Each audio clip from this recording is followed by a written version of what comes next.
Okay, so thank you for coming back and joining me again for the last little bit. So I have up here just a sort of summary of what we did last time. Um, so again, to recall, we defined a braid group action via these operators T alpha I on U and on finite dimensional type 1 U modules. Then we use this braid action to define root vectors for arbitrary positive roots. And this allowed us to state a sort of PBW type theorem, which I've stated again here. And today we basically have two goals left. The first of which is to sketch a proof of this theorem, and the second of which is to understand how this PBW basis behaves with respect to the bilinear form that we've discussed in previous lectures. So we started the first goal last time. So here's where we were. So we were sketching a proof, and to do so, we defined for any Weil group element this subspace of U plus called U plus W, which is spanned by elements of this form, where we've already picked a reduced expression for W. And so it's not immediately clear why this is independent of the reduced expression. So we had this proposition last time, which I stated but didn't start proving, which is, first of all, this is well defined. So U plus W does not depend on the choice of reduced expression for W. And secondly, that if alpha and beta are distinct simple roots, and W is chosen to be the longest element in the subgroup generated by S alpha and S beta, then we can explicitly describe U plus W as generated by E alpha and E beta. So let's sketch a proof of this proposition to start, and then work towards a proposition, towards a sketch of the proof of the actual PBW theorem, which is our goal.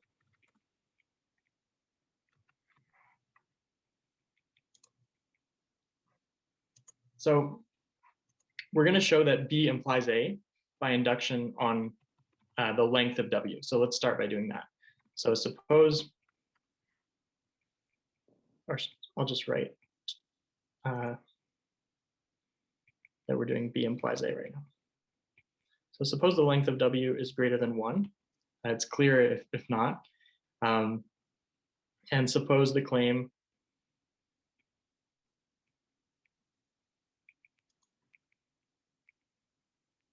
for all W prime with the length of W prime smaller than the length of W. Then let W be written as a reduced expression, let's say S beta 1 through S beta R. And again, this is also equal to S alpha 1 through S alpha R. So we're supposing we have two distinct reduced expressions. So we can assume they differ by a single braid move. And this is because I've already said that any two reduced expressions are related by a sequence of braid moves. So it's enough just to show it in the case where the expressions differ by a single braid move and then go forward from there. So if alpha 1 is equal to beta 1, then we can take W prime to be S alpha 1 W. And we can now note that T alpha 1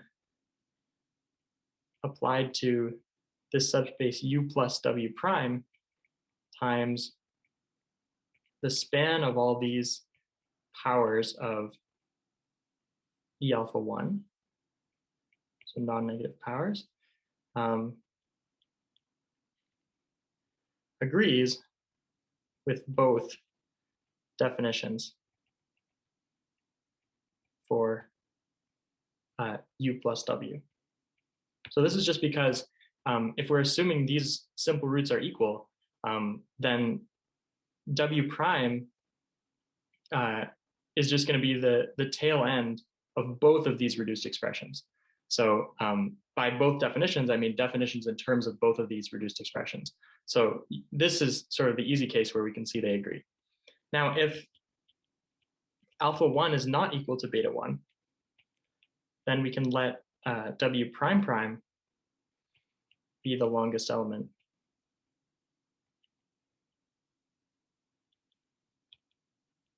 in this subgroup. So this is where we're going to use B. So since the expressions, I won't write this, but since the expressions for W are related by one single braid move, then we can write W equals W prime prime times W prime. Because this single longest element is going to appear at the start of both expressions, because we know that it starts with S beta 1, but it also starts with S alpha 1, so that braid move is happening there at the beginning. So then by B, both definitions give TW prime prime of U plus times W prime times U plus W prime prime, because this part is by induction, and then this part is by the fact that in B, we know exactly what U plus of W prime prime looks like, because we chose W prime prime to be the longest element in this subgroup. Okay, so that's it. We split it into two cases, depending on whether they start with the same simple reflection or not. And in both cases, we've used induction, and in the second case, we've used B. So it remains to prove B in order to prove this proposition.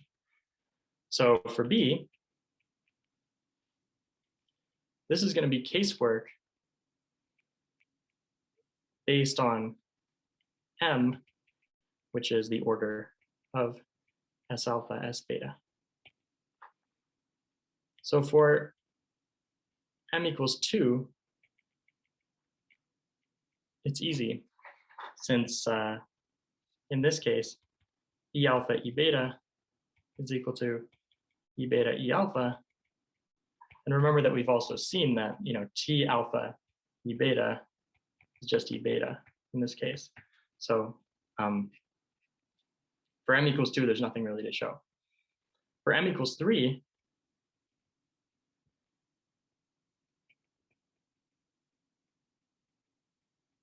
we get expressions of this form.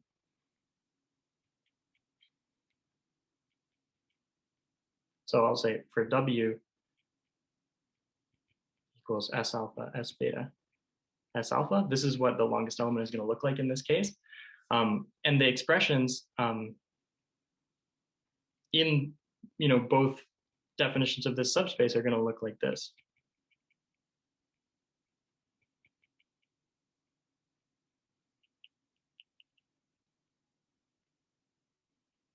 So I'm using here some of the results from last time, which we proved. There was another situation last time where we were analyzing the case where M equals 3. And so we wrote down explicit expressions for T alpha, E beta in that case. So that's what I'm using here.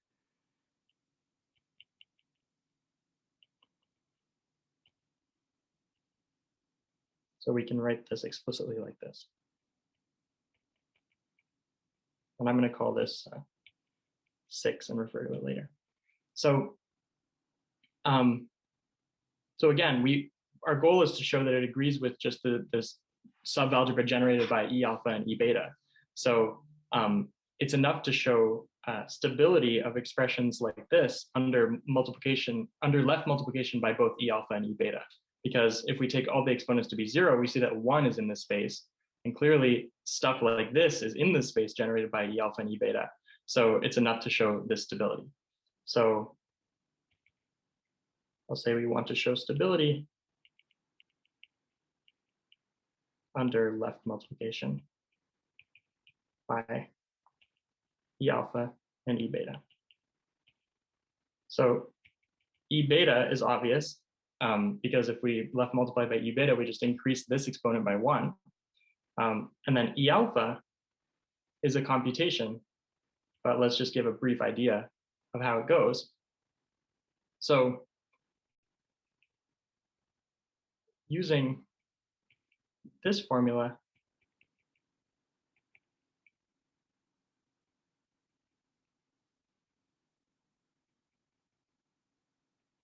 which we've seen before, we can derive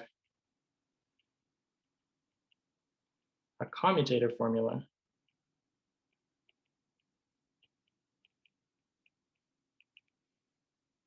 by induction. So we derive this formula.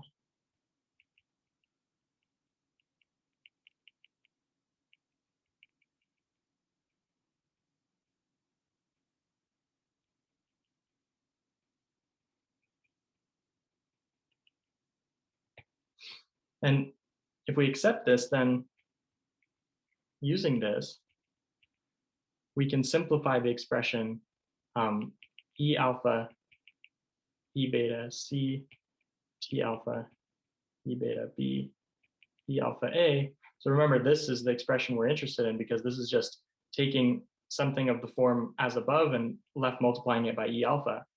We can write it like this.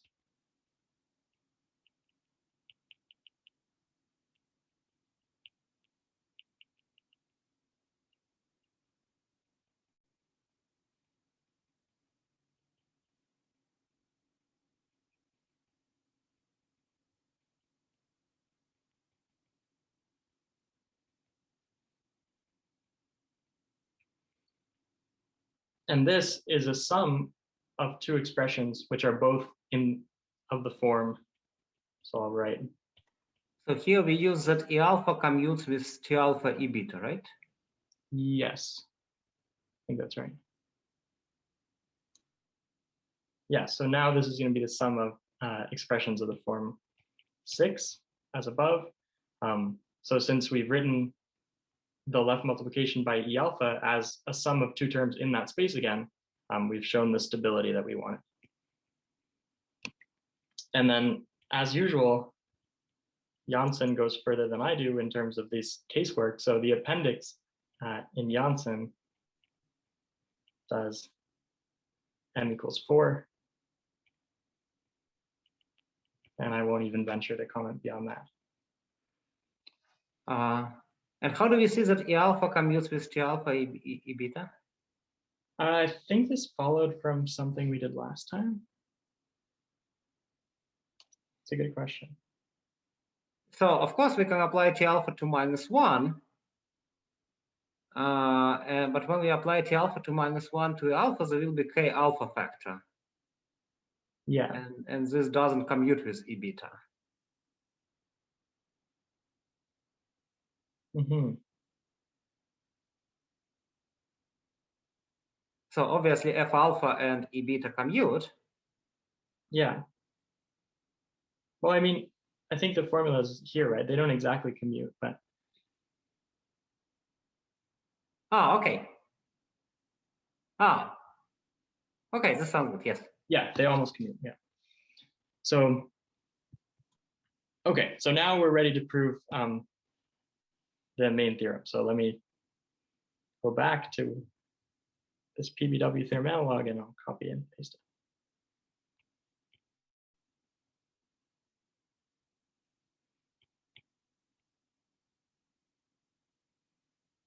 Okay, so again, we have this set of root vectors and ordered monomials in these root vectors, and we want to prove that they are indeed a basis.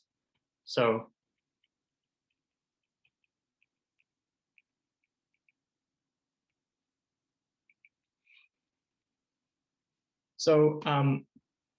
it's actually true that U plus W is a subalgebra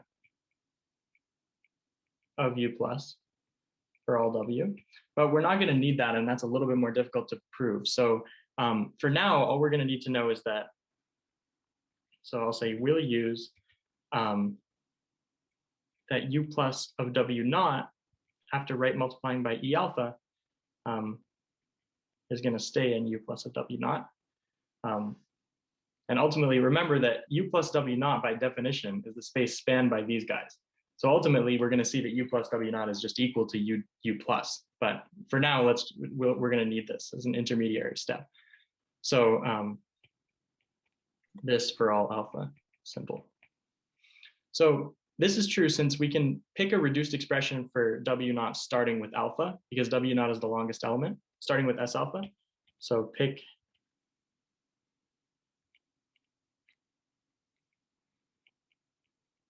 a reduced expression for W naught.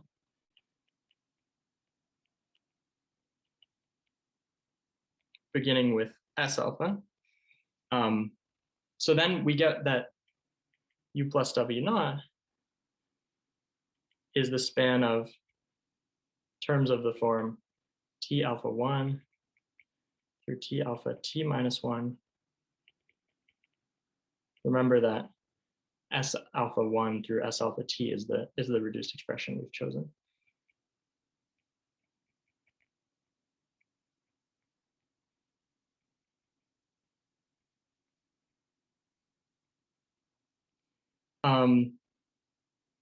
And so this is clearly stable under right multiplication by E alpha 1.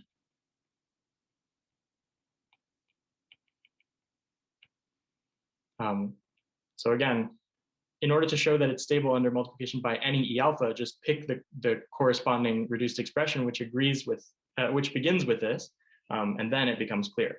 But notice that we're using the well-definedness of U plus W naught here. So the previous proposition is actually coming into play. Because we're just allowed to pick whatever reduced expressions we want, and we know we have the same space. So since the E alpha generate U plus, and 1 is clearly in this space, this just gives us that U plus of W naught is U plus. So that's what I said earlier.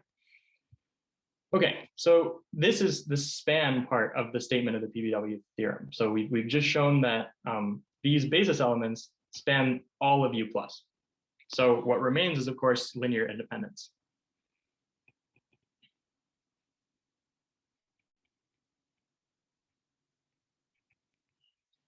So for linear independence, let's sketch the proof.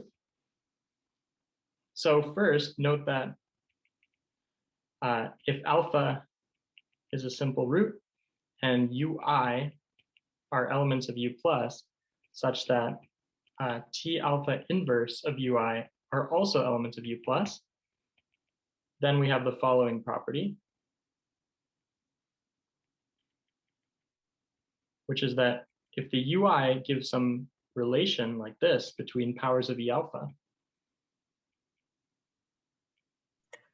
So Roma wants to know what are assumptions on Q.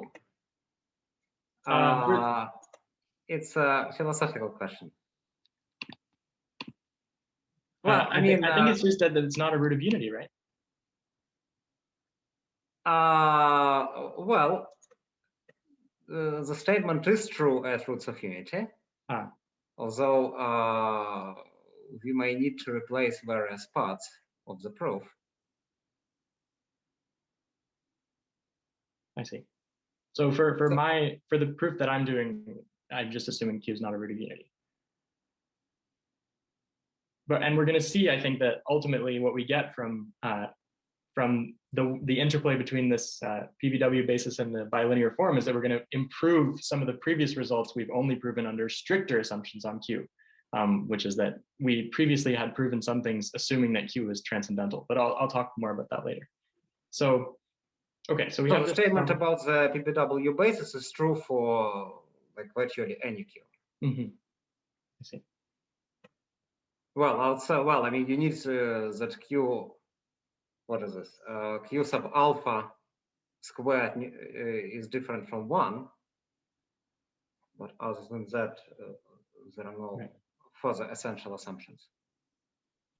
I see. So, okay, yeah, so if we have these UIs with this property here, then I'm claiming that if we have linear relations like this, then we must just have that all the UIs are 0. So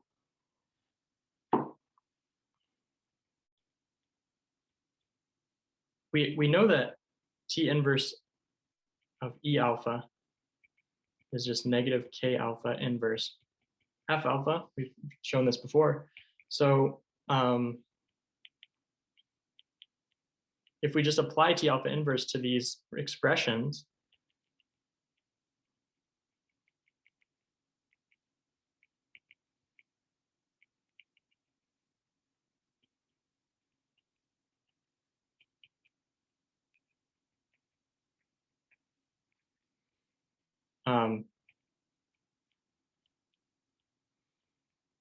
and we know, so this is in U plus by assumption. And since we know that the multiplication map from U plus tensor U less than or equal to 0 is an isomorphism to U, and we know that these individuals, K alpha inverse F alpha to the I, are linearly independent. This implies that, so also linearly independent in U less than or equal to 0. This implies that T alpha inverse of UI must actually be 0. And then so by bijectivity, we know that UI is 0. Okay. So I've proven this little claim here, which is that certain linear relations must force the UIs to be 0, but only if we assume the UIs satisfy this property to begin with. So now to prove the linear independence, which we actually want to prove, let's go by induction. So induction on T, which is the length of the longest element. I'm really thinking of this as induction on the length of a vowel group element, because you can make a similar claim for any vowel group element. So for T greater than 0,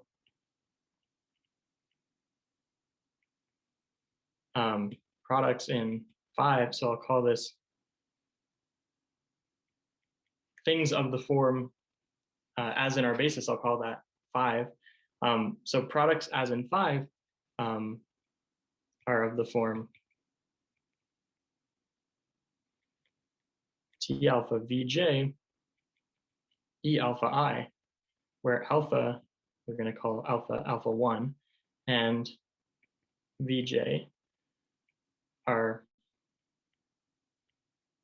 products as in 5, but rather than for the longest element,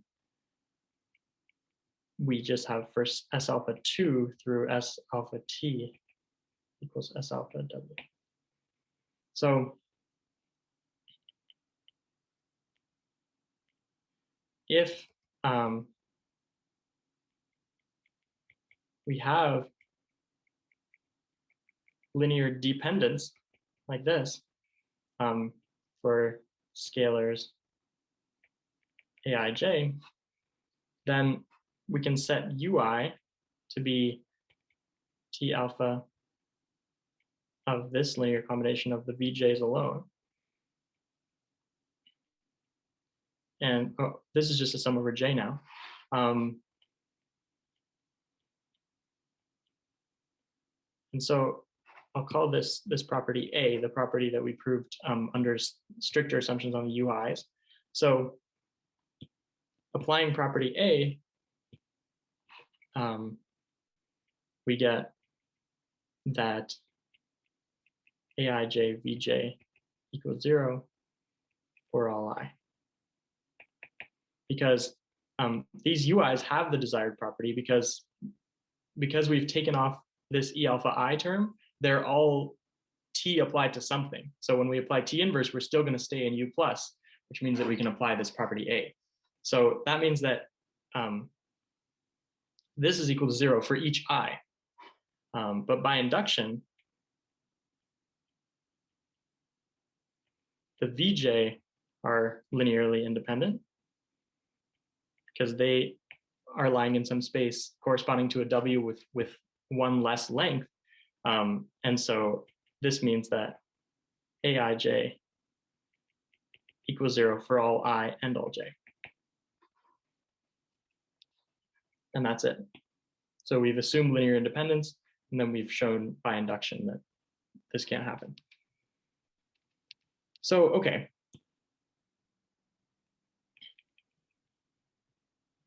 It's an analogous argument to show that products of the form, I'll call this 5 minus, because it's sort of the negative analog of what we just done, products of this form with f's instead of e's.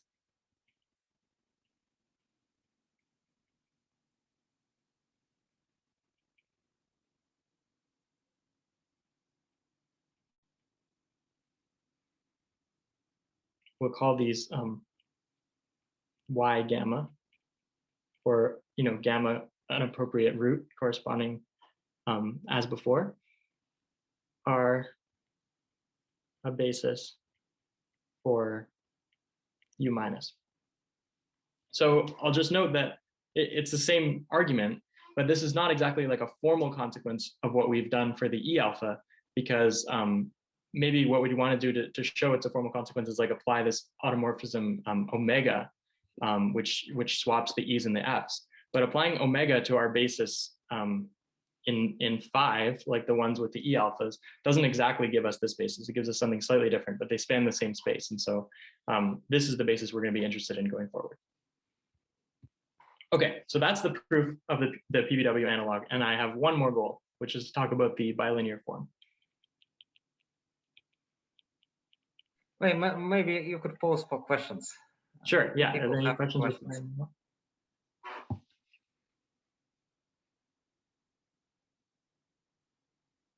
So maybe let me make a little comment. So there is a number of places where we use some assumptions on Q. And one of these places is this triangular decomposition, which needs to be.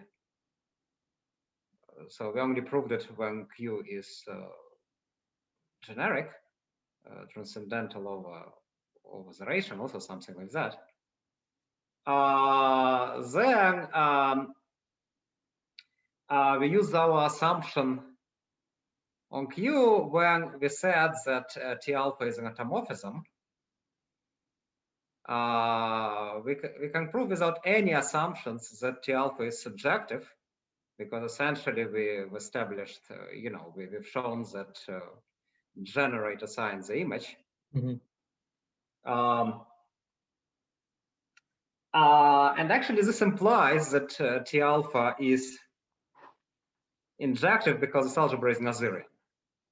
You cannot have an epimorphism of Nazirian algebra into itself, which is not an isomorphism. And this thing can be proved at roots of unity as well.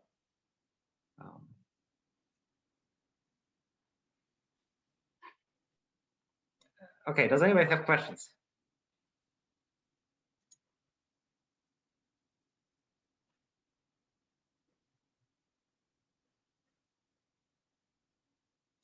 All right, maybe Calder can continue.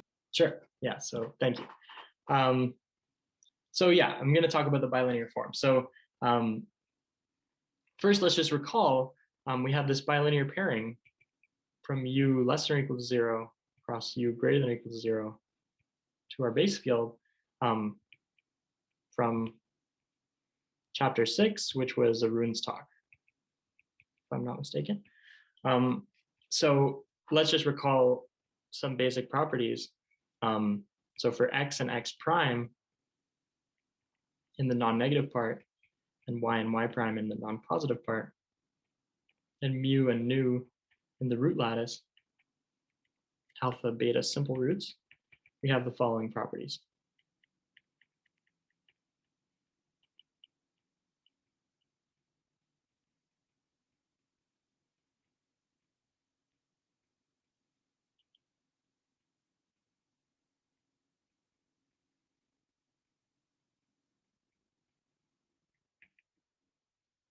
And then analogously on the other side.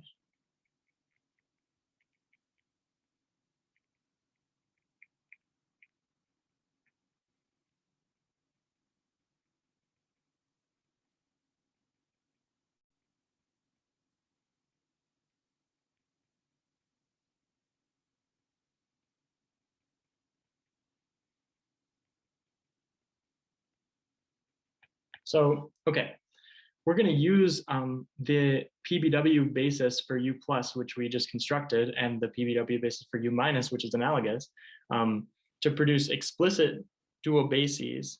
So we want dual bases for U plus, the mu graded part, and U minus, the negative mu graded part. And these are going to be dual to each other under the bilinear form. So recall that if we have a reduced expression for W, and S alpha 1 through S alpha I minus 1 of alpha I is some root gamma, then X gamma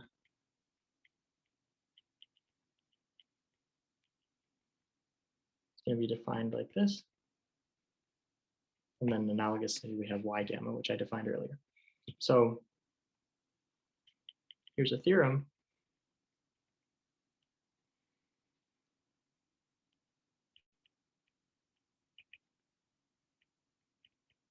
Suppose we have a reduced expression.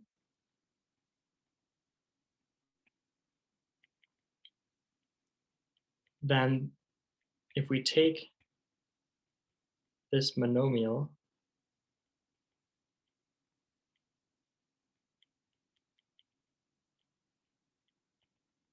as we've been talking about. Is this for the longest element? I think this is true for anything, but okay, let's say longest element to be safe.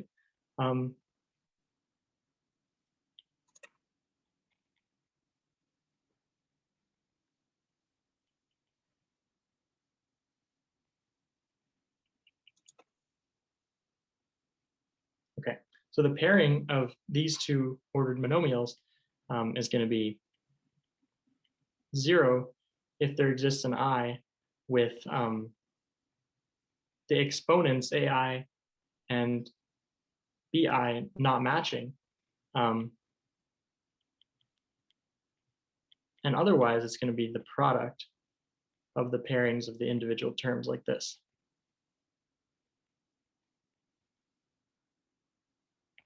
So I'm just writing AI instead of BI because they're equal in this case. I just want to emphasize that. So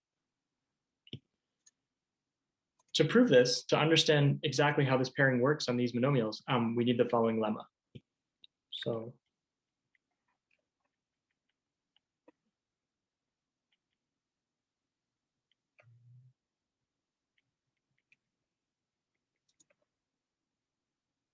for alpha simple root, and X some element of U plus S alpha of the longest element, and Y and U minus S alpha longest element, then T alpha Y paired with T alpha X is just going to be YX. So this is going to be like invariance of this bilinear form under T alpha. Okay, so this part is unfortunate because the proof of this is very long, and all of chapter 8a of Janssen's book is dedicated to it. So this we will just leave to chapter 8a for those who are interested. And we're going to use it once in the coming proof, and it's going to be important, but this is just too long, I think, to focus on. So, but is it just a computation? Pardon? I think so, yeah. But it's many pages in Janssen's book with many lemmas and sections and stuff. Yeah. Okay, so let's assume this invariance. And so before we sketch a proof of the theorem, we note that if we fix a reduced expression for the longest element, then, so again, it's always reduced. Then X gamma T AT through X gamma 1 A1 with the sum of AI gamma I being mu form a basis for U plus mu. And by chapter 6 or by Runstock, we know that F alpha IR paired with E alpha IR is -1 to the R Q alpha I to the R minus 1 over 2 times this quantity.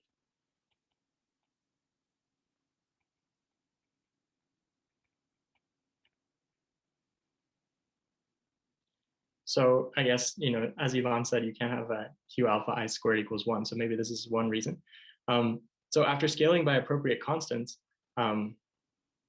this means that the y gamma t at through y gamma 1 a1, so I'll say after scaling,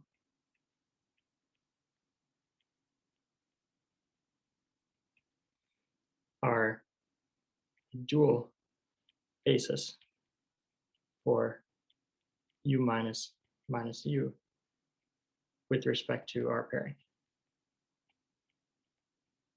So this is assuming the previous theorem, but if we know this, then because we know how each of these terms in the product that we get by this proposition behave, we can just scale appropriately and get ones when we want them and zeros otherwise.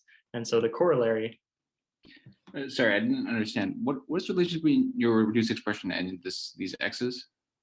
So yeah, so I actually, like in the previous talk, defined root vectors only after picking a reduced expression for W naught. So what we do is we pick a reduced expression for W naught, and then we list the positive roots in the form like alpha 1, S alpha 2, alpha 1, and so on. So we get a list of all the positive roots like this, and then we just match them up. So we call X gamma for gamma some positive root, the root vector which we constructed using the T alpha i's in the way which corresponds to the way we get this positive root from a simple root by this listing. So there's no like canonical way, just given a positive root, to pick a root vector, at least in this setup. So instead what I've done is I've first chosen a reduced expression for W naught and then gotten a consistent choice of root vectors, and then I can state the PBW theorem in terms of those root vectors, but my choice and my statement of the theorem depends on that initial choice. Okay, the gamma i's depend on the alphas. That's the upshot. Yes, yeah. Okay. Yeah, exactly. So yeah, and so any choice works, but we sort of have to fix a choice in order to proceed. So okay, so in particular, now that we know that we can just rescale to get a dual basis, the corollary is that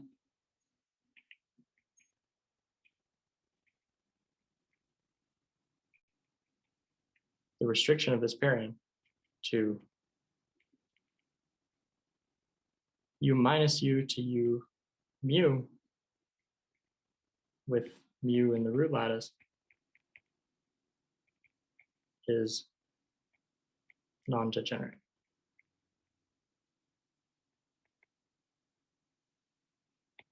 Okay, so this allows us to, as I said, extend some previous theorems where we assumed or proved this non-degeneracy under these more restrictive conditions, such as assuming Q is transcendental, to Q that are just not a root of unity, because that's a setup that we're working here.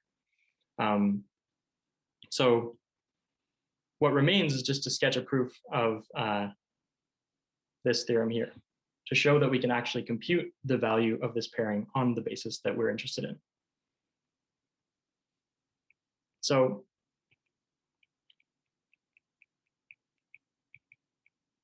let's sketch the proof.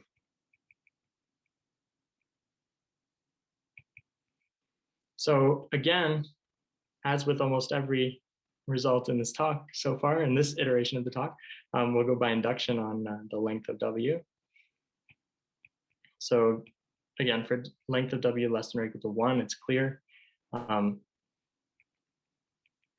And for T, the length of W greater than 1, we set Yeah, so I guess to respond to Yvonne's question just a second ago, this is true. I think this is true for any W. And this is how we sort of apply this induction, is we assume it for smaller W, but then ultimately, obviously, the goal is to prove it for W naught. But I think it should be stated like this just so we can apply this induction. So, so let's set X to be this expression.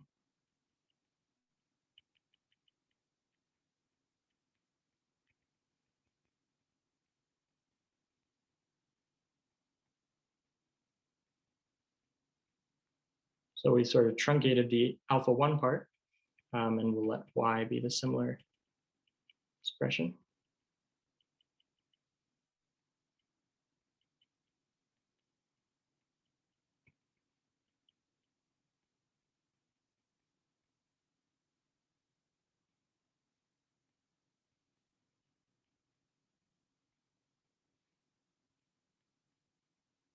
And again, we'll just let alpha be alpha 1 for simplicity.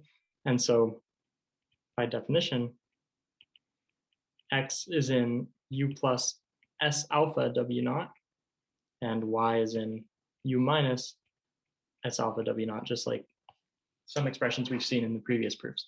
So the term in our proposition, so I'll say our term is, in this notation, it's just now T alpha of Y times F alpha 1 B1 paired with T alpha of X times E alpha 1 A1.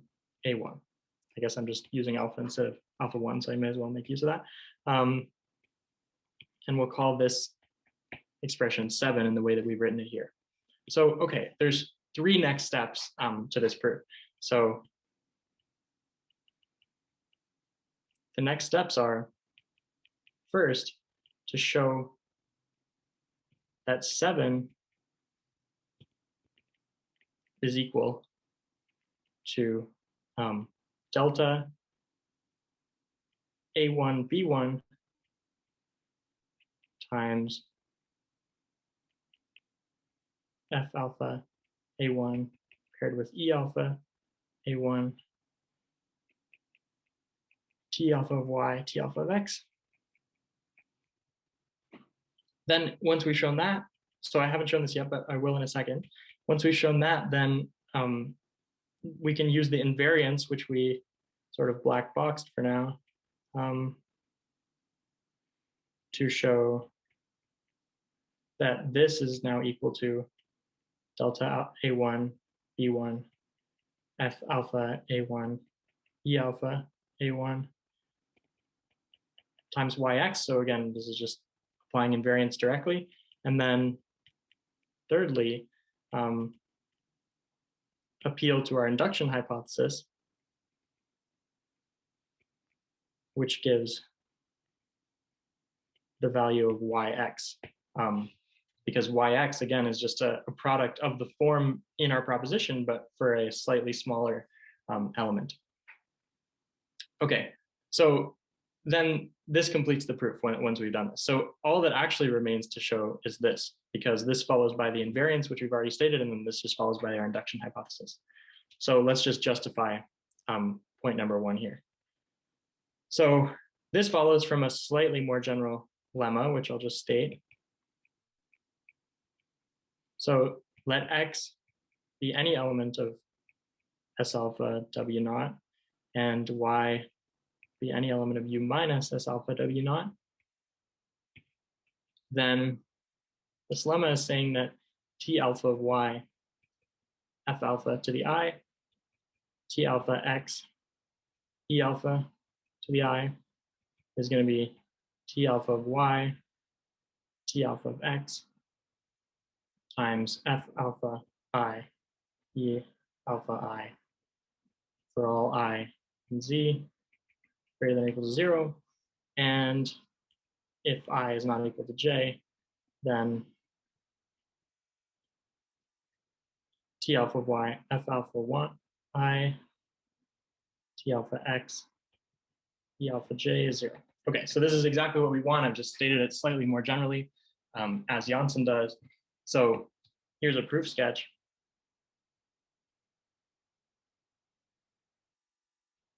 So this is going to be induction on I plus j and Arun's talk, basically. So we're going to use lots of results from chapter 6 here. So namely, we have these R alpha at x and R alpha prime of x, which were defined in Arun's talk, such that the component, I'll just say recall this, that the component of delta x in mu minus nu plus k nu tensor u nu plus is equal to R alpha x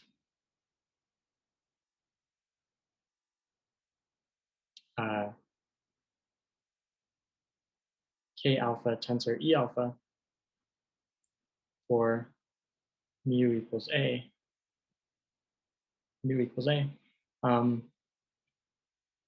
and equals e alpha k mu minus alpha tensor R alpha prime of x for nu equals mu minus alpha.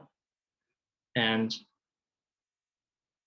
so I'll say in Arun's talk, we both defined this, but also proved that R alpha of x prime is x R alpha x prime plus q to the alpha paired with mu prime R alpha x prime.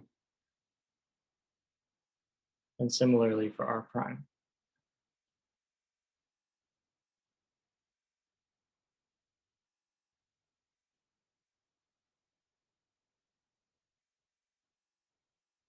Where x is in the mu graded space and x prime is in the mu prime graded space. Okay, so this is just something we've seen before. And then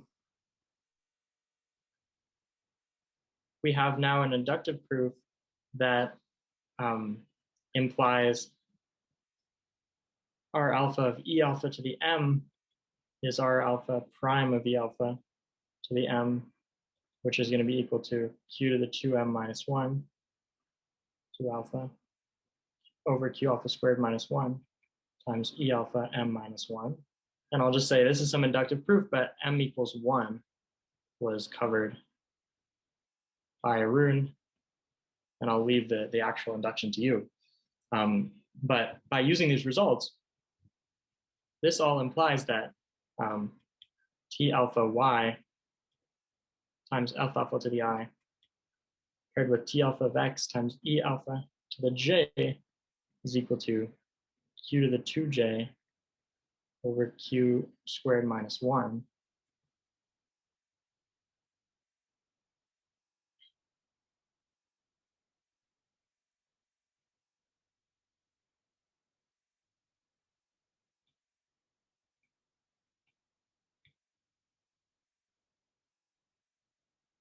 times this value. Okay, so then, so by this result we get this, and then. What does it all have to do with R alpha and R alpha prime? Yeah, that's a good question. I think that like this computation is just it's just done by Janssen using these properties we had for the bilinear form, like by expanding using these multiplication sort of identities. But then since we have these coproducts appearing, then these R alphas appear, and this is sort of the key step that Janssen uses to deduce this.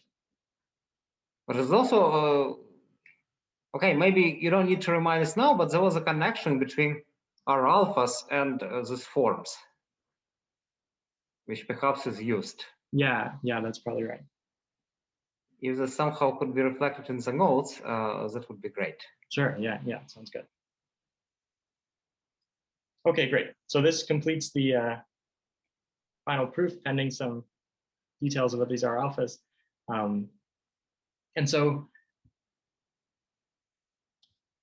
what we've done is we've just shown this step 1 here, and ultimately we've completed our goal of getting a dual basis, which is what we wanted. Okay, so that pretty much concludes the sort of bilinear form stuff.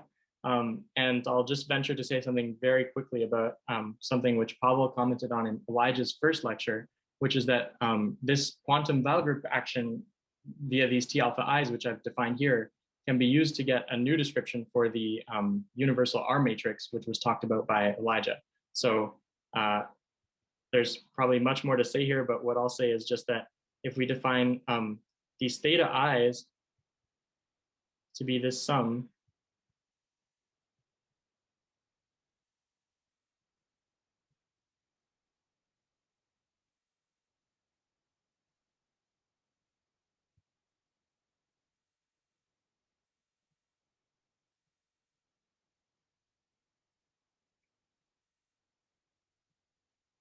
then the theta mu's, which were used in Elijah's talk to talk about the universal R matrix, is just the mu, negative mu, tensor u mu component of the product theta t through theta 1. And then I think that Janssen states this as a reference, but Pavel did also. Lewandowski and Soibelman talk more about this and the connection between the theta mu's, which we talked about in the universal R matrix material, and these theta i's, which are defined using these X gamma I and Y gamma I, which are related to this quantum vowel group action, which I've used in my talk to discuss the PBW theorem. So overall, we've defined the Braid group action. Calder? Yeah. Another way to say it is that theta is just this product. Right? Sorry, is that what? So theta was the sum of theta mu's. Uh-huh. I see, right. My recollection. I see. And then it is just decomposed as this product. So we actually get equality here, okay. And for the future use, it's very useful to observe that the denominators are just quantum factorials. And it's just R factorial for the coefficient for the term with power y to r tensor x to r. I see. Okay, so that's it. So I've defined this Braid group action, defined the root vectors using this Braid group action, formulated the PBW theorem, proved the PBW theorem, and then shown that the basis that we get from the PBW theorem is actually, or the two bases are dual with respect to the bilinear form. And so this form is non-degenerate on the correct space. And that concludes my talk. Thank you. Okay, let's thank Calder for the talk.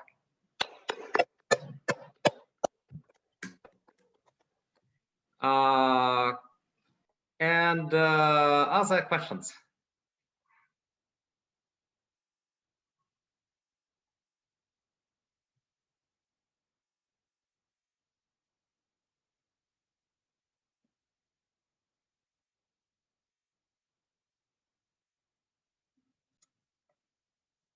Okay, maybe we can start. Sure. Okay, so just in terms of our location, so we have finished with Janssen. And our next big topic with two talks will be about quantum groups at roots of unity. And Jay is the first speaker here. Yes. Well, okay, yeah. So so this is kind of starting on the road to quantum groups at roots of unity. So far, what we've been studying very diligently are these algebras, UQG, and mostly we've assumed that, well, we've had various assumptions on Q, but most of the results we've proved were assumed that Q is not a root of unity. So in this setting,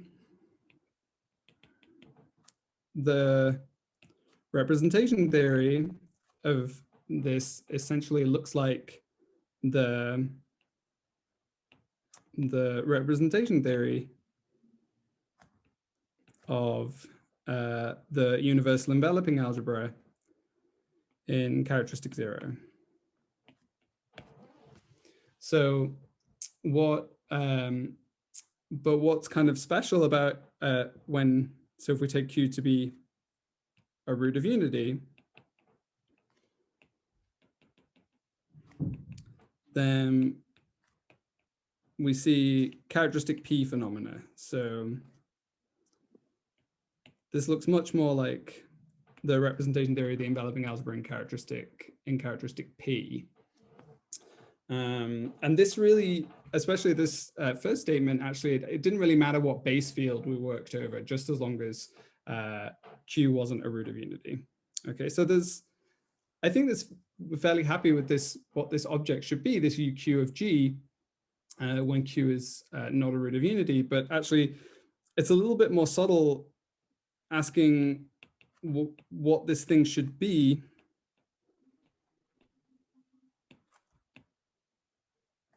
when Q is a root of unity.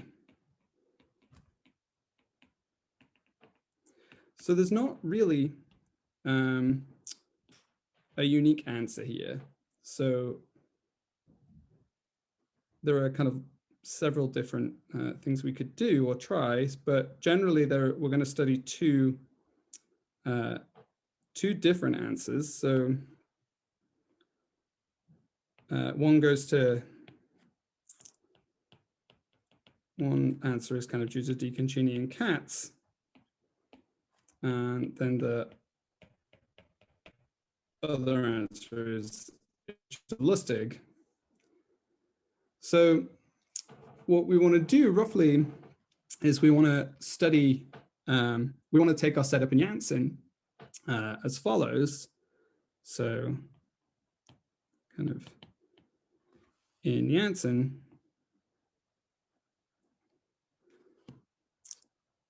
we want to fix, I'm going to fix a V an indeterminate over C. And then I'm going to take K to be CV. So this should be the field of fractions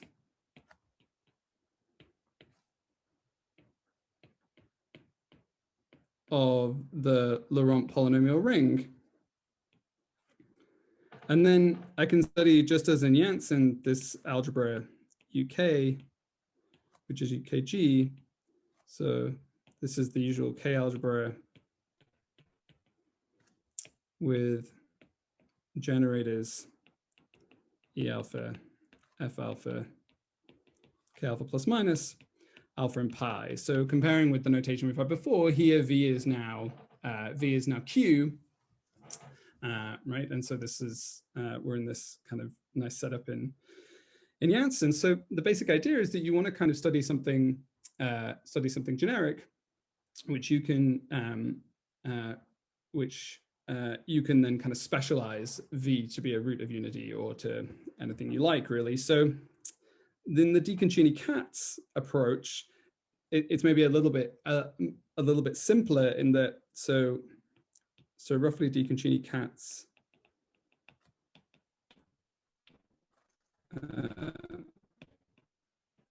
study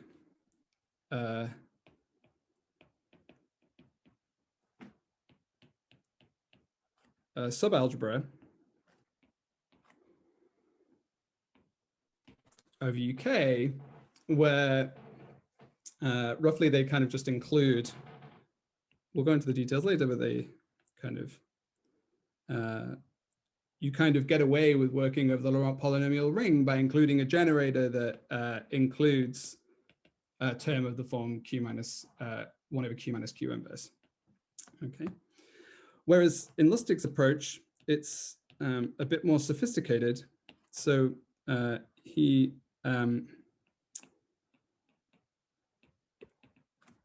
constructs a Z VV inverse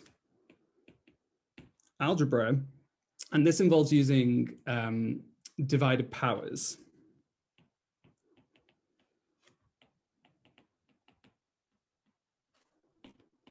And this is much closer to kind of, or I guess it's inspired by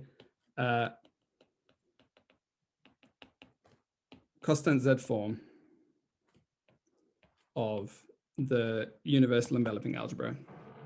Okay, so this is kind of what we're going to roughly try and study. But before we do all of that, we're going to look at the representation theory of algebraic groups, because what we should expect from these algebras is that we get something which is really similar to the representation theory of algebraic groups. So this is what we're going to do. So what we're going to do first.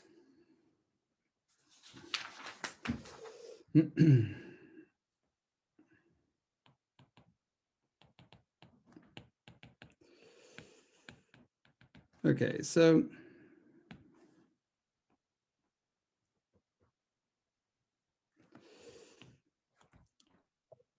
now let's let K be any commutative unital ring. So I'm gonna follow Janssen and say that a K group scheme. But that's now a different Janssen. Yes, sorry, yes. So my reference for all of this now is Janssen's representations of algebraic groups. So Janssen wrote many wonderful books. So we're now moving on to other Janssen.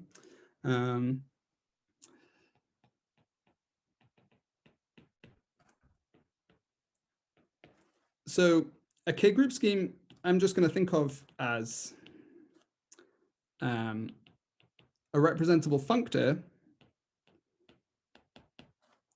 from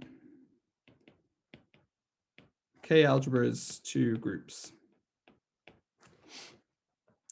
Okay, so we could, there's a connection to this if one is more familiar with usual schemes, then affine schemes, then you can associate to any affine scheme, say like in Hartshorne, you can associate its functor of points. And so this is kind of the way we're really thinking about it here. And this is advantageous, this language, because it gets us closer. I don't know, it's kind of a nice way to think about things in this setting. Okay, so we assume it's algebraic.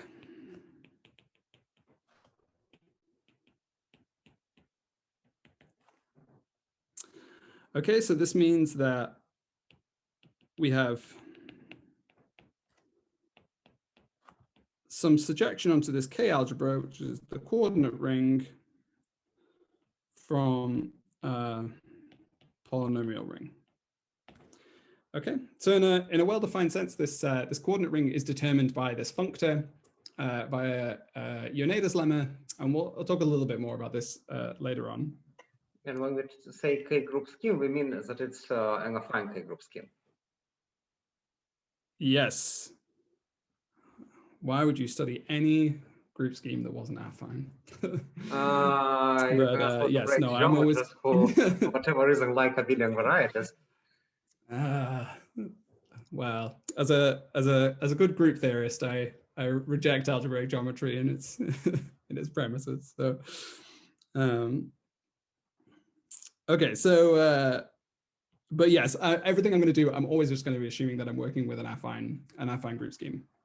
Okay, so just as a quick example, let's assume V is a free K module. More generally, you can do this with projective.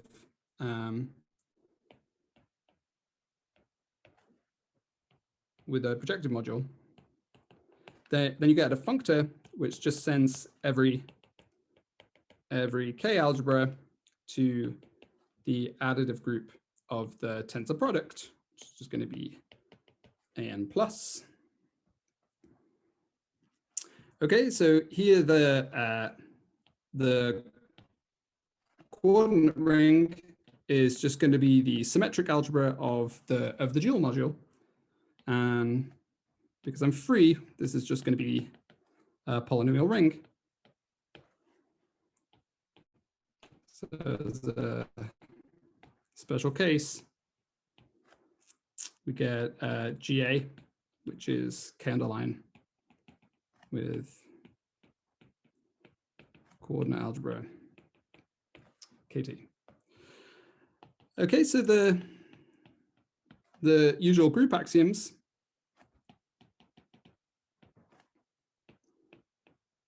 make this coordinate ring into a Hopf algebra. So this is just another Hopf algebra to study. If it's full of Hopf algebras. Right, so we have this multiplication, identity, and inversion maps. Okay, and then dually these correspond to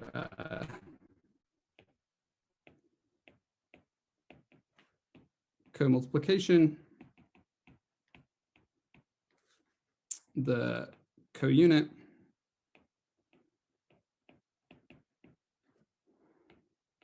and the kind of co-inversion map.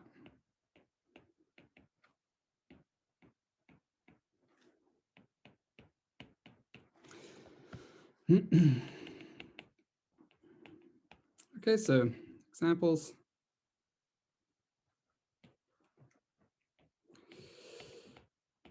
Okay, so we take G equal to GA. Well, we just said KG is a polynomial ring in one variable. And then really to specify things, I just have to specify this co-multiplication map. So it's going to be given like this. And then we can also take the multiplicative group. So in this case, KG is just going to be the Laurent polynomial ring. And the co-multiplication in this case is maps T to T tends T. Okay, so there's just one other thing I want to mention, which is kind of handy, which will come up, is this idea of base change. Right, so if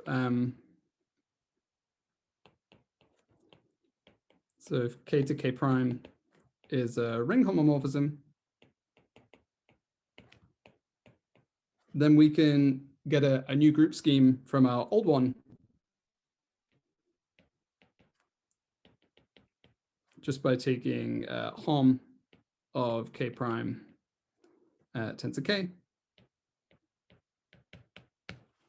with this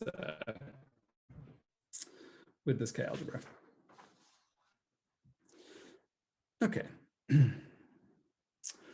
All right, so the first thing we want to talk about now is the Lie algebra. So the Lie algebra comes in a story of 3 parts. And so the first part we're going to talk about are derivations.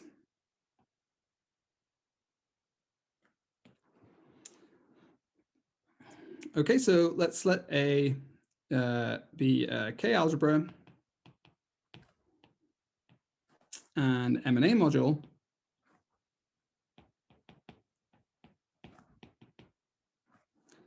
Then D from A to M is a K derivation.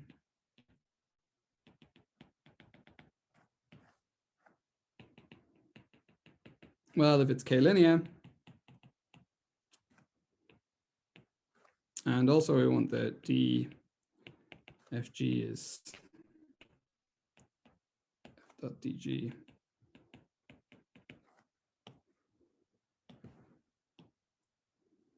Okay, so the kind of usual formula.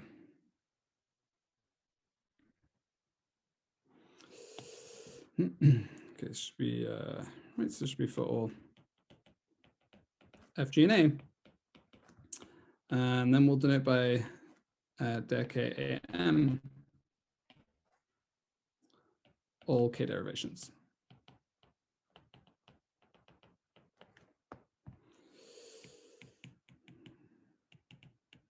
Okay, so exercise, super easy. Never done it before. K derivations is Lie algebra with the usual Lie bracket.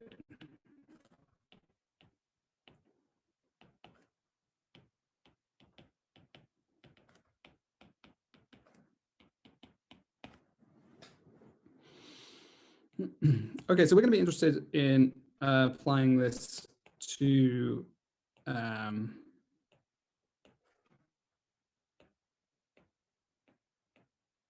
our group. So to the, okay, so this is going to be a Lie algebra, this this k derivations from kg to kg, but the problem is this Lie algebra is actually gigantic and it's much bigger than what we actually want. So we want to look for a kind of smaller subalgebra. So a derivation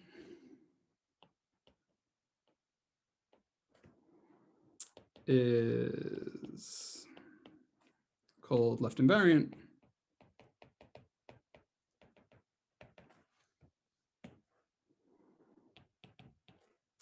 If, so using the hop structure,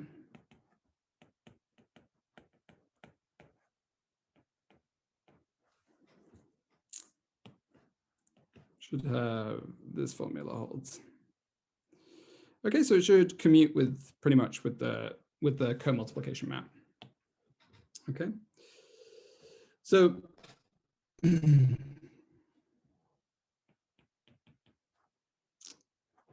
it's easy to check.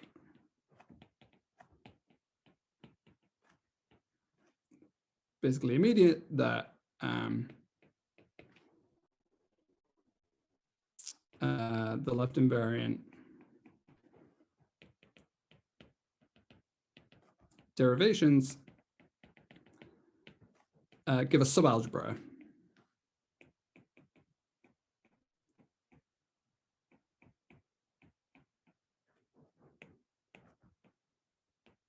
of dg. Okay, so this is going to be how we define the Lie algebra. So, or it's certainly one way of defining it. So Lie of G, the left invariant.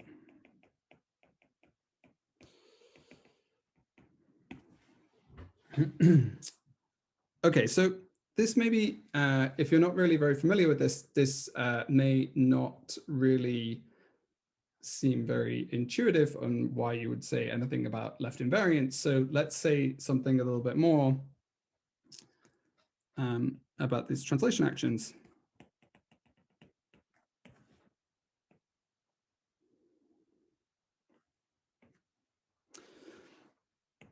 Okay, so the group of points, well, this acts on itself via left translations.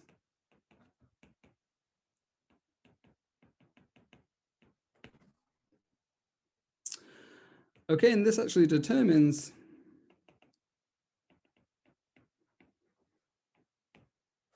HOM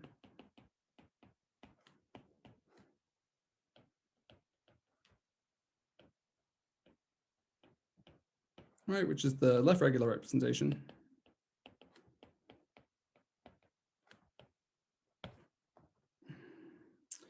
Okay, so the way you actually do this needs just a few words. So here is where we kind of have to talk about Ioannidis lemma. So for each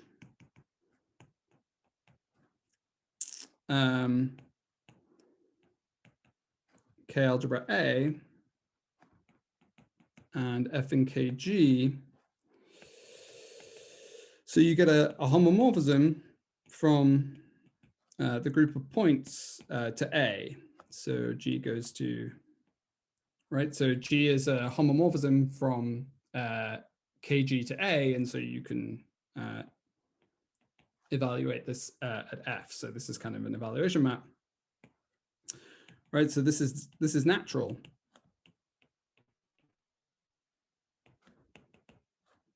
In A, and gives an identification. So the coordinate ring in this way gets identified with natural transformations from G to A1. Okay.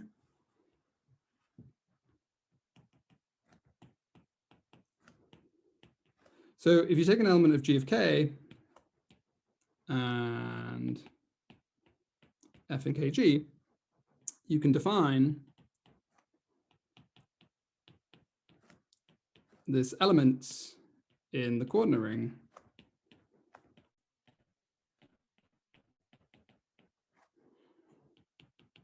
by setting lambda GF of A. So you just have to define its evaluation map at, for every algebra, and then that should just be FA G inverse X. Okay, so that's going to give the action of this group of points.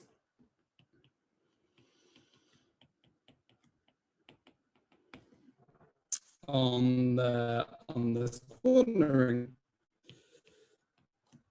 So the left invariant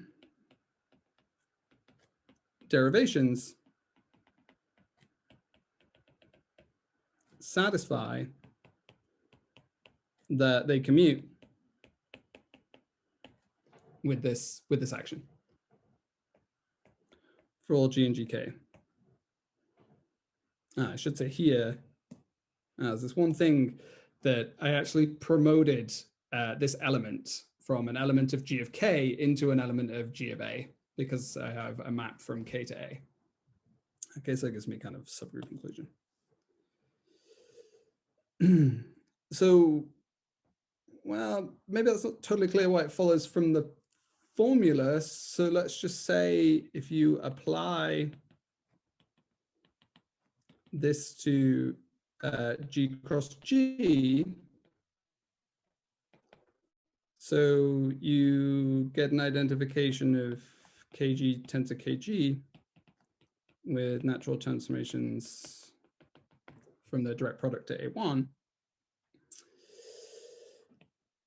And actually, if you look at the co-multiplication, what happens to F under the co-multiplication, this gets sent to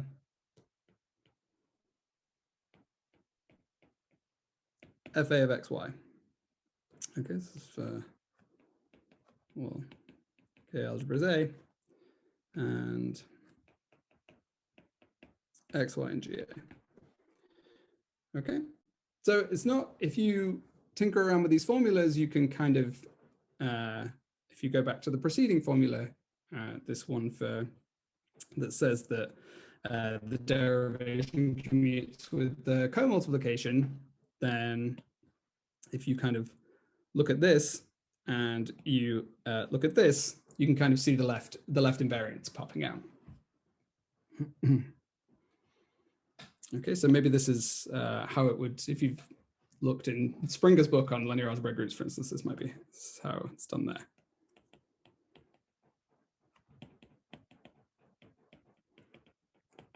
Okay, so let's interpret it another way. Well, this left invariant subalgebra, maybe that's quite hard to actually pin down.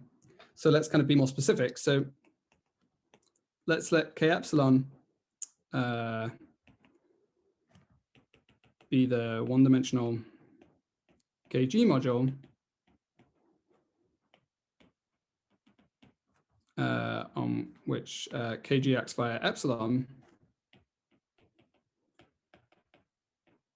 Okay, so the co-unit. Okay, so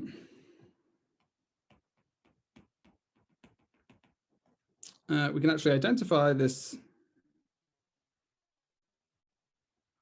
the Lie algebra as follows. So the natural map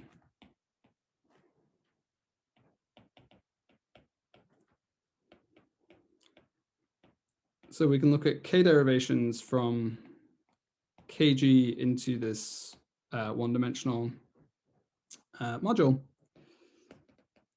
And the map's super easy. You just send d to epsilon composed decomposed epsilon. That is an isomorphism.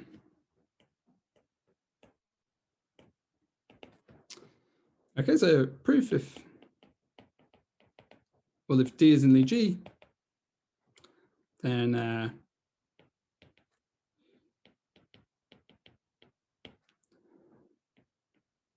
okay, so because it's left invariant,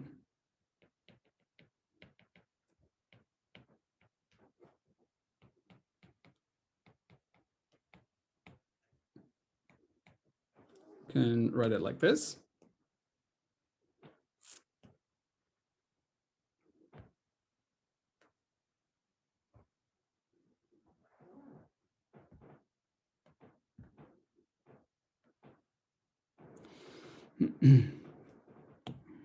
Okay, and so this is going to be the same as the identity tensor epsilon composed d composed delta. Okay, so d is actually recovered from epsilon composed d if it's left invariant. So the map's obviously injective. Okay, but on the other hand,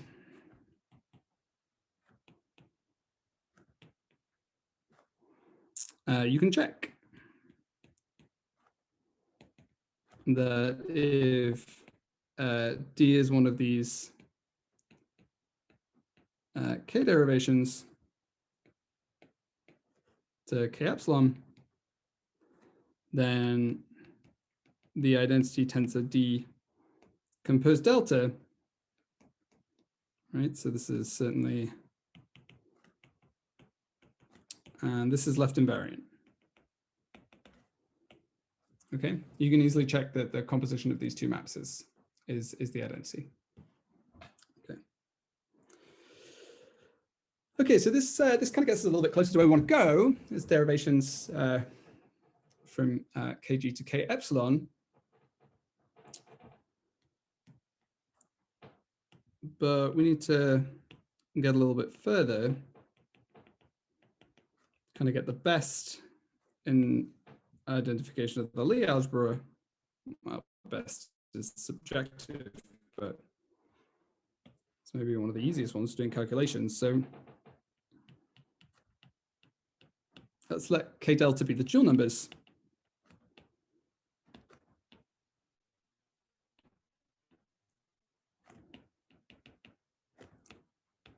Right, so delta squared should be 0.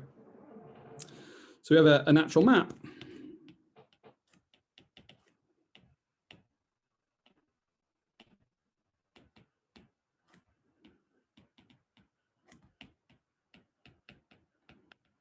Where you just send delta to 0. And this gives a group homomorphism.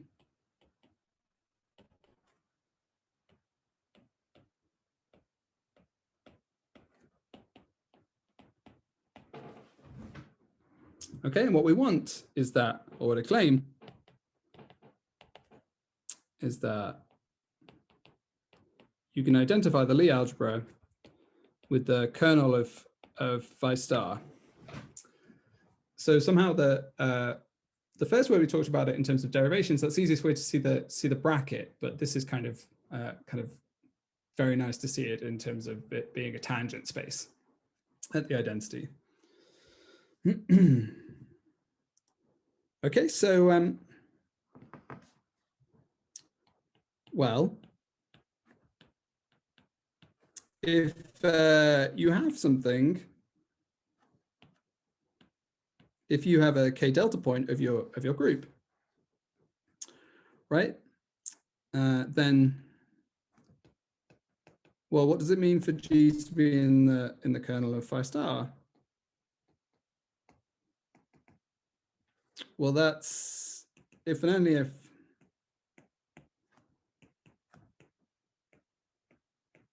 when you do the composition with phi, you should get the co-unit in the algebra.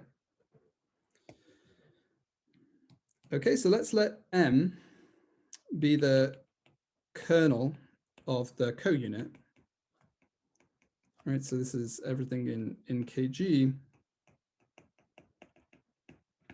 which vanishes at 1. So this is the augmentation ideal. Right, then G factors through kg modulo M squared, which is going to be the same as this, right? So it's not difficult to see that the augmentation ideal is complemented, right, by the line spanned by 1. Right, just get a direct sum decomposition.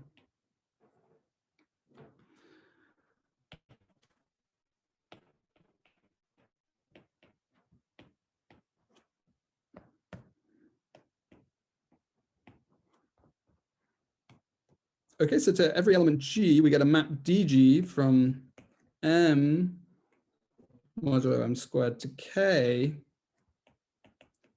such that, well, G should send AB, it should map it to epsilon of A plus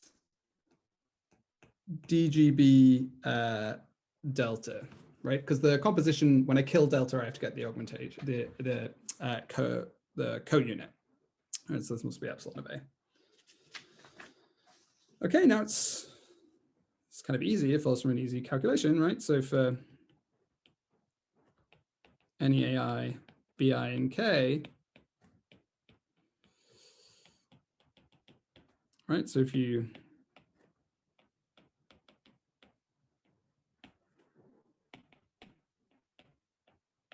just do this calculation, you'll see that, right? So you get this.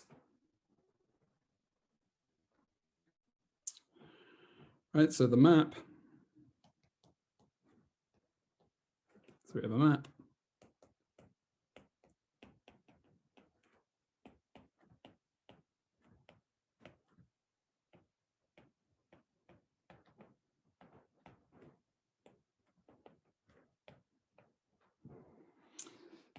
And this is an isomorphism.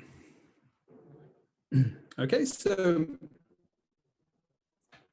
kind of one way that's going to be advantageous for us to think about the Lie algebra. Okay, so what does this mean? Well, this means that the Lie algebra, we can think of it as the dual, the K-linear dual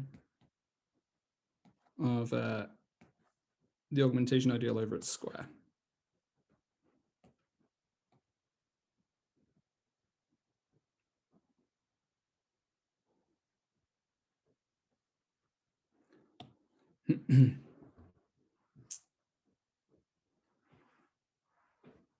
Okay, all right, so we need to look at something that happens now in characteristic P.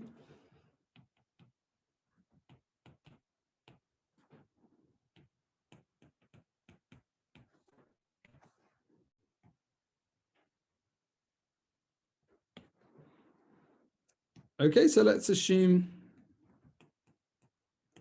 the characteristic of K is positive.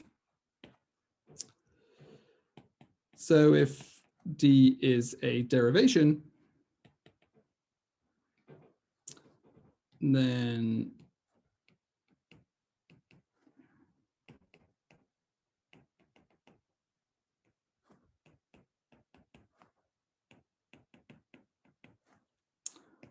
we have this easy to check formula. All right, Leibniz's formula. Right, and because we're in characteristic P, that's just going to be, it's going to give us this. So dp is also a derivation. Okay, so it's not difficult to check that this gives a map.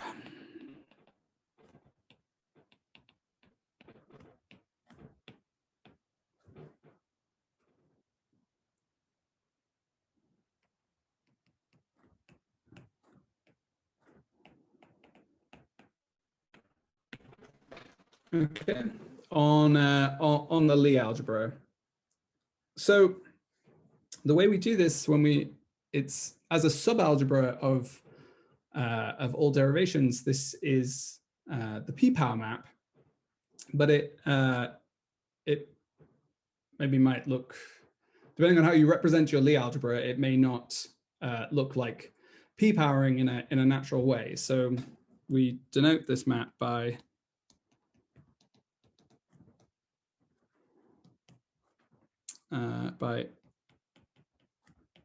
x maps to x to the p.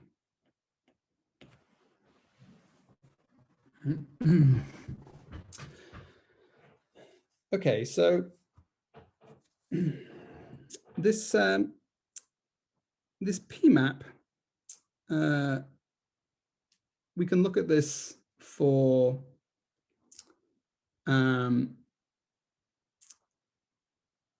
any associative algebra, and there's a kind of easy property we can establish for this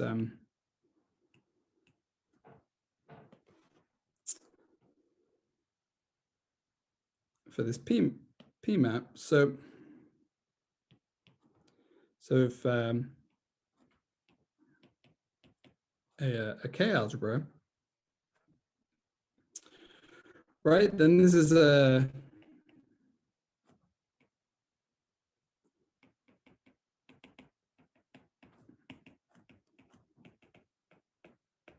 is a Lie bracket, right? Usual Lie bracket is makes this associative algebra into a Lie algebra, and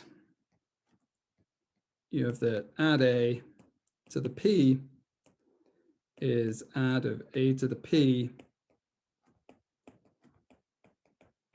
for all a and a.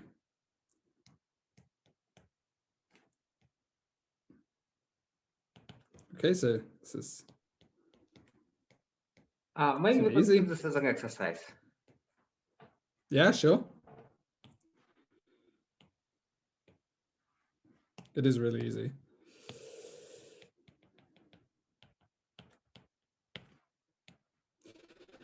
Okay.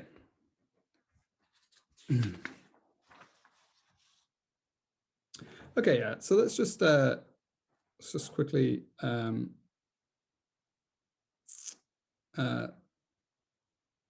right. So actually, what I wanted to say. Okay, so let me say. So this also holds.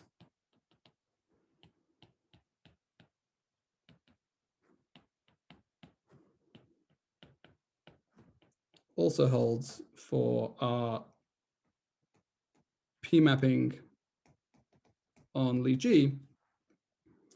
Okay, so right, what does this mean? So this means that add of xp is add xp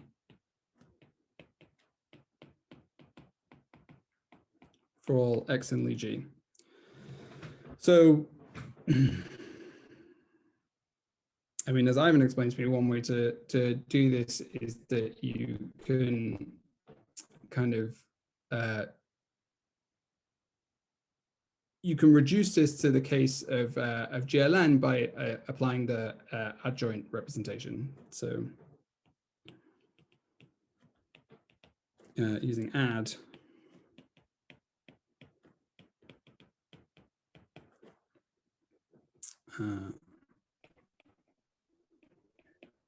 Well, maybe it's worth saying that there are some things to check, but this construction is functorial in the category of algebraic groups. So if a homomorphism of Lie algebra comes from a homomorphism of algebraic groups, then it intertwines this restricted piece power map.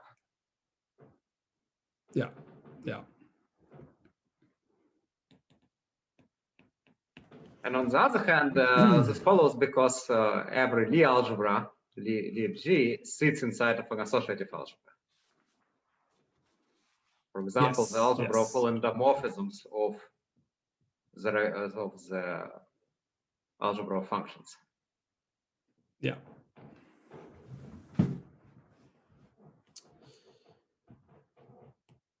Okay, so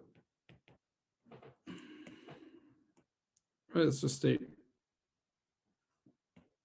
2 examples, right? So if G is GA,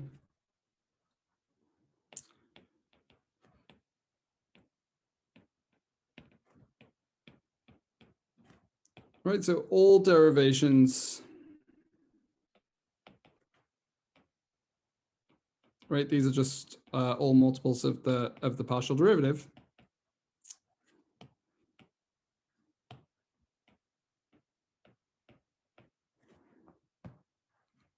And the K-span of the partial derivative give the left invariant.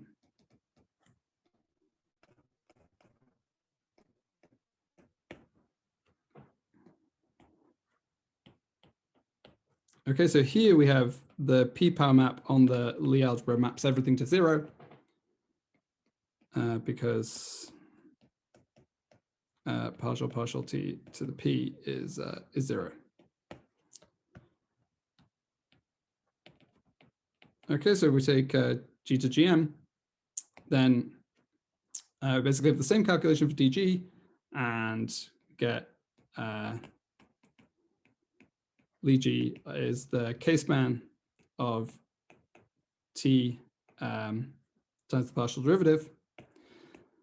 And now we have the p-power map just sends x to x.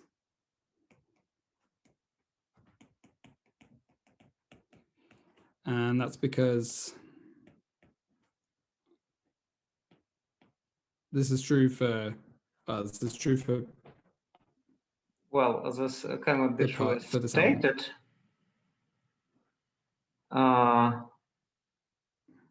Because this power map is not because of the linear. K-linear. Yes, yes. Okay, so kind of up to twisting. Well, maybe you can just Well, say it that acts as this the is true identity. for k x equal to t times the partial. Yeah, okay.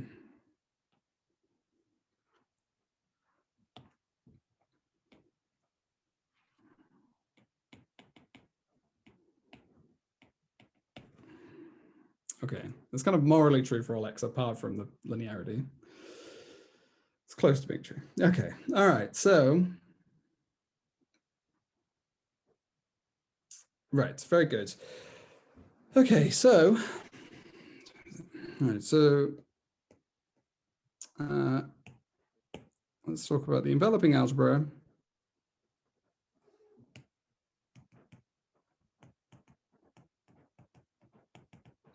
But maybe before we go to the enveloping algebra, it's useful to explain what happens for how the restricted piece power map interacts with the sum. Right, okay, yes. Right, so the restricted P power map. Okay, let me say that here then.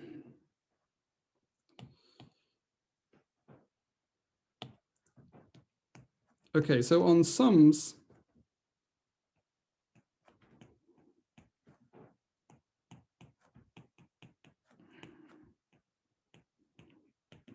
so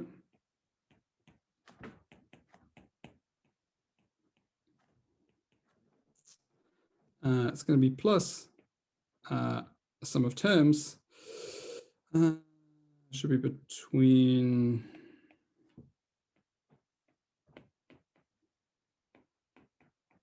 Okay, so it's going to kind of add up to things, except here, this is a kind of some functorial expression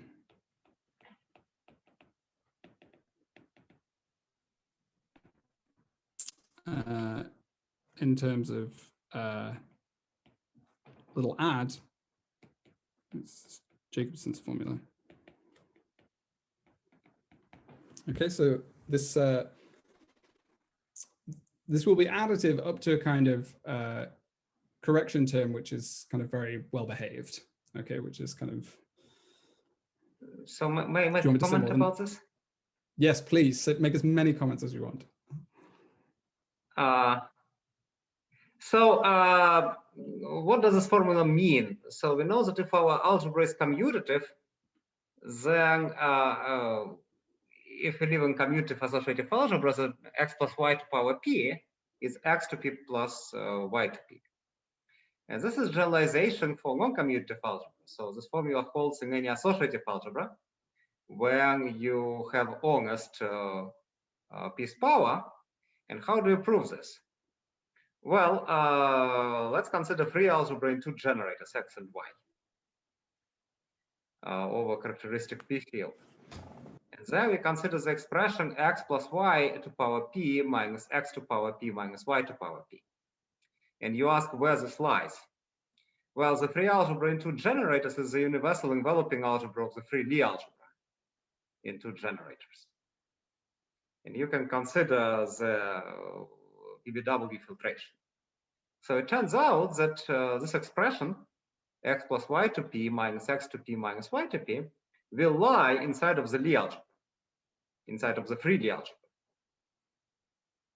And because of this, in any associative algebra, you have this identity where the correction term is just a Lie polynomial, an expression only in commutators. So that's how this formula comes to be.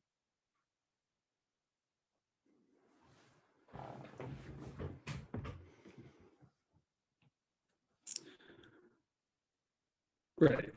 Okay. Maybe, yes. maybe I should just maybe, since I can make as many comments as I want. So the way how it's proved is that you actually show that in the free algebra, this difference is a primitive element.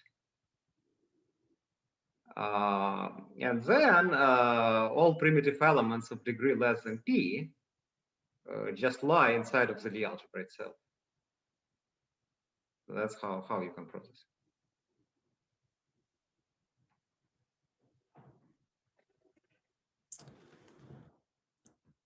Okay, so actually, well, while we're here, why don't we just say this? So actually, there are two more properties that one has. That actually this p-powering map is semi-linear.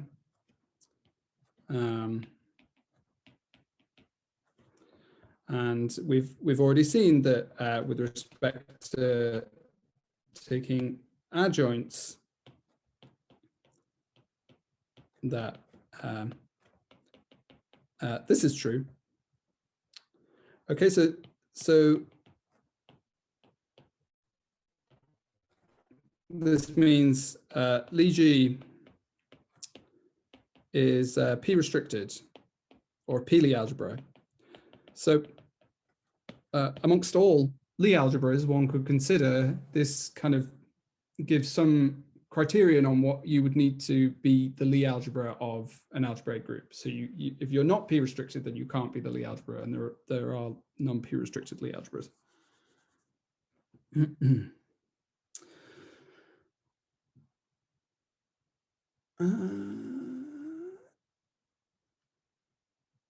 Yeah, okay, I can probably say something. All right. If this is a good place to stop, then maybe we can stop here. Yeah, I mean, let's just stop here, and then we can start talking about the enveloping algebra more next time. Okay, let's thank Jay for the talk.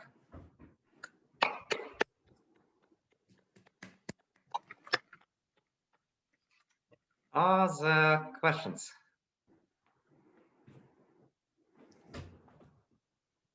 I have sort of a philosophical question I'd like to ask.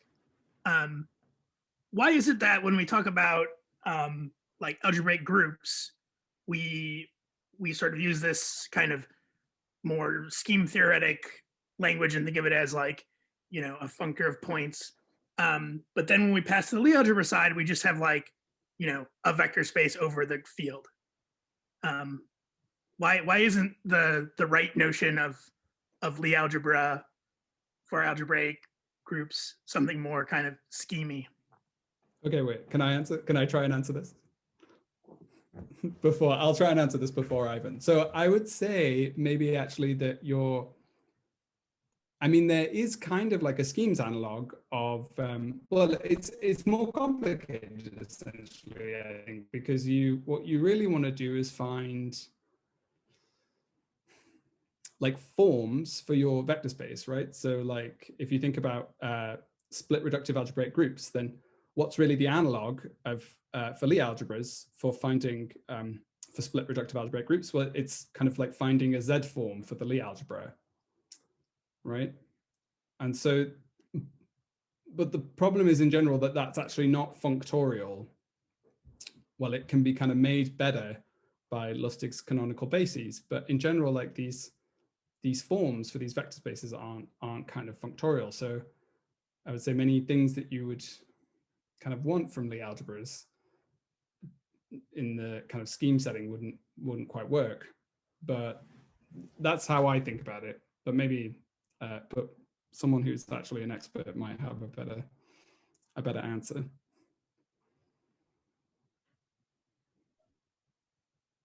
Who goes next? I can say something maybe in favor and against that. So against is that, a Lie algebra is something, it has to do with geometry, but it's completely local. It's just about the tangent space of the group. So it's the tangent space is no more geometry. So that's against. On the other hand, in characteristic 0, there's an equivalence of categories between Lie algebras and formal group schemes. I don't know if I need to put qualifiers there, but I think it's essentially true. So you can, if you think of formal group schemes, that's a local object, but that